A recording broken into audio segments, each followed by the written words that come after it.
আজকে বাংলাদেশের ত্রয়োদশ জাতীয় সংসদ নির্বাচনের পরে নির্বাচিত সংসদ সদস্যদের মাধ্যমে জাতীয় সংসদ তার কার্যক্রম শুরু করেছে। আমরা দেখেছি এই সংসদ নিয়ে আমাদের অনেক অভিযোগ আপত্তি থাকা সত্ত্বেও আমরা এই সংসদকে সার্বিকভাবে স্বীকৃতি প্রদান করেছি, সহযোগিতার অঙ্গীকার ব্যক্ত করেছি। আমরা চাই আগামীর বাংলাদেশ সমৃদ্ধ, উন্নত এবং সুন্দর একটি বাংলাদেশ গড়ে উঠুক, এবং সেখানে অবশ্যই আমরা চাইব যে জুলাই বিপ্লবকে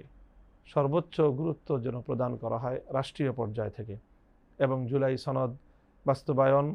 তথা গণভোটের রায় কার্যকর করার ক্ষেত্রে সরকার কোনো দ্বিধাদ্বন্দ্ব অথবা কোনো ধরনের সন্দেহ সংশয়ের মধ্যে যেন জাতিকে নিপতিত না করে, সে বিষয়ে আমাদের সরকারের প্রতি বিশেষ অনুরোধ এবং আহ্বান থাকবে।